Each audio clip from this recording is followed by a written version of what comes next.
오늘 기사를 보니까 안성일 더 기버스 대표가 전홍준 대표와 이렇게 나눈 카톡 내용을 공개하였습니다. 그러면서 자신의 어떤 입장을 주장하였는데요. 기사를 보니까 중소돌의 기적으로 불리는 피프티피프티를 둘러싼 분쟁에서 이 멤버 탈취 외부 세력으로 지목된 이 안성일 프로듀서가 그간의 논란을 정면으로 반박하고 나섰다. 뭐 이런 제목으로 많은 기사들이 쏟아져 나왔습니다. 더 기버스는 12일에 소속사 어트랙트의 전홍준 대표가 오히려 투자 유치 중재를 요청해 왔다면서 멤버 탈취 시도는 사실이 아니라고 강력하게 주장을 했었습니다. 안성일 대표가 주장하는 것은 더 기버스는 우리는 전홍준 대표에게 제안해서 승인받은 레이블 딜, 이게 레이블 딜이 이 아티스트가 이제 글로벌 직배사의 레이블로 소속돼서 어떤 자금이라든지 인프라를 적극적으로 이렇게 활용하는 구조다. 이렇게 나와 있는데, 근데 이게 또 이제 서로 쌍방 간에 여러 가지 이제 다양한 합의가 이루어져야 되고, 그래서 이제 어느 정도 이제 회사에 이익이 되는 선에서 합의를 해야지 되는 그런 일이더라고요. 대충 저는 이제 이해가 갔는데 말로 설명하기는 조금 이제 버거워서 이렇게 말씀드렸어요. 어쨌건 레이블 딜을 이제 워너뮤직 코리아에 전달을 했다라고 말하면서 전 대표는 안 프로듀서에게 투자 유치를 중지하도록 지속해서 요청했기에 갑작스러운 것이 아니다라고 말했습니다. 쉽게 말해서 본인은 일종의 브릿지 역할을 충실하게 했다 이렇게 말하고 있습니다. 더 기버스는 그러면서 전 대표가 4월 큐피드의 성공 이후에 입장을 바꿔서 레이블 딜을 거절하였다. 그러면서 선급 유통 투자 방식을 고수했다라고 주장하기도 했습니다. 이후에 워너 뮤직 코리아도 대표자가 이제 그런 식으로 전향을 하니까, 그리고 워낙 그 피프티 피프티의 성장 가능성을 봤기 때문에 워너 뮤직 코리아도 선급 유통 투자 방식으로 협의했다고 말을 했습니다. 더 기버스는 레이블 딜에 대해서 이제 전 대표가 전혀 들은 바가 없다고 이렇게 말한 내용은 허위다라고 주장을 했고요. 그리고 안 프로듀서가 전 대표의 승인 없이 독단적으로 진행하고 있다는 주장도 허위다라고 말을 했습니다. 이전에 녹취 내용은 다 들으셨겠지만 전 대표의 통화 녹취 내용을 보면은 이 레이블 딜이라는 용어가 아니고요. 바이아웃이라는 용어가 쓰입니다. 이게 이제 보편적으로 이런 엔터 쪽에서 쓰이는 용어가 아니라고 하죠. 스포츠 쪽에서 일반화된 용어라고 하는데, 그래서 녹취에도 전홍준 대표는 바이아웃이 뭐냐고 되묻기도 하는 내용이 나옵니다. 워너 측에서 이 바이아웃은 모두 넘기는 조건이라고 이렇게 말을 하자 전홍준 대표는 그건 아니다 하면서 강력하게 부인하는 내용도 그 녹취에서 나오죠. 전홍준 대표는 확실하게 모든 것을 다 이렇게 넘기는 바이아웃이라는 이런 조건은 분명 본인의 의사가 아님을 명확하게 하고 있다고 봅니다. 그러니까 안성일 대표가 공개한 카톡 내용을 보면은 워너뮤직 글로벌과 국내 코리아 레이블 시스템에 대해서 논의를 했다고 합니다. 그리고 효과적인 로컬화 전략에 대해서 서로 생각하는 방법들을 더 컨퍼런스 하기로 했다고 이렇게 전홍준 대표에게 보고하는 내용이 담겨져 있는데요. 여기서 뭐 더 고도화시킨 후 뭐 이런 내용을 굳이 해석하자면 서로 이제 최적의 합의를 이끌어낸 후에 정리된 것을 따로 이제 전 대표에게 보고하겠다 이런 카톡 내용이었던 것 같습니다.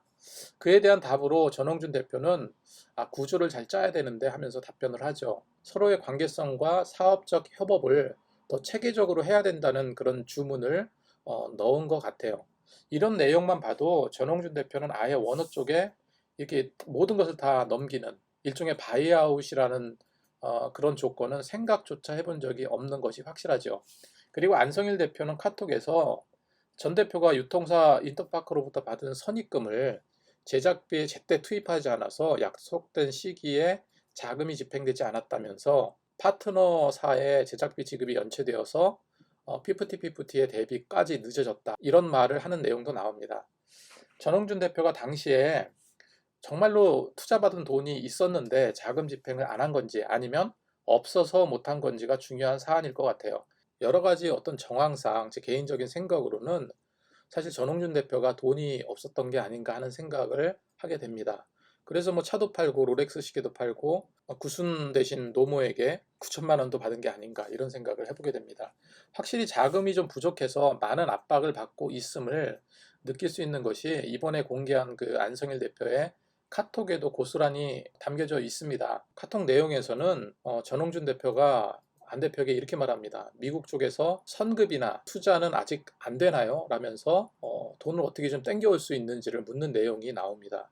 이 자금이 급했던 것은 확실한 것 같아요. 사실 안성일 대표 말대로 오너가 자금 투입이 늦어져서 문제가 발생했다면 실책일 수는 있습니다. 뭐 어쨌건 앞으로 안성일 대표가 어떤 사안을 가지고 또 어떤 주장을 펼칠지는 모르겠지만 지금 공개한 이 카톡 내용으로 보면요, 본인이 주장하는 이 전홍준 대표가 처음부터 모든 걸 알고 있었다든가 아니면 자금 부족으로 이제 심각한 어려움이 발생하게 만들었다 하는 이런 말에는 충분한 답은 되지 않는 것 같습니다. 오히려 전홍준 대표가 피프티피프티를 원어 쪽에 넘기려고 했다, 모든 것을 정권에다 넘기려고 했다라고 잘못 이해할 그런 여지가 클 것 같아요. 그것이 멤버들이 전 대표와 전혀 대화로 공감을 얻지 못하고 있었던 상황이라면 오해는 더 커질 수밖에 없다고 생각을 합니다. 그런 오해가 문제를 더 키우지 않았나 이런 생각도 듭니다. 그 인터파크가 전홍준 대표의 추진력에 투자를 했다 이렇게 말했던 부분을 생각해 보면 그가 주장하는 것, 즉 안성일 대표가 멤버를 탈취나 뭐 그루밍 같은 일을 했다는 것은 대표자 입장으로 정확한 시각일 수 있습니다. 그것이 안 대표가 의도했던 그렇지 않든 결과적으로 자신이 유리한 쪽으로 이야기를 했겠죠. 문화평론가 김갑수 씨의 그 피프티피프티 사태를 냉정하게 멤버와 안성일 대표의 오판으로 평가를 했다라는 내용을 보게 되었습니다. 문화평론가 김갑수 씨는 11일 업로드된 그 정영진 최욱의 매블쇼에서 이 패널로 출연해서 피프티피프티 사태에 대해서 이제 본인의 어떤 생각을 밝혔는데요. 지금까지 소속사와 분쟁을 겪고 있는 연예인들은 많지만 이 피프티피프티처럼 엄청난 비판과 비난을 받는 경우는 흔치 않다라고 말하면서 서사에 대한 배신이 클 것이다. 대중은 어려운 환경이나 좋지 않은 그런 소속사의 조건에서 세계적인 스타가 되는 그런 과정들을 봐왔기 때문이다라고 분석을 했습니다. 최욱 역시 피프티피프티의 스토리는 방탄소년단보다 좋다. 대표가 시계도 팔고 차도 팔아서 성공시킨 그룹이다.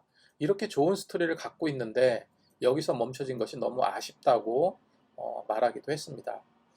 뭐 어쨌건 이번 사태를 보면서 아쉽지 않은 사람은 없을 것입니다. 이제 진실 공방이 더 거세질 것 같은데요. 좀 더 좋은 결과로 매듭 지어졌으면 좋겠습니다. 시청해 주셔서 감사합니다.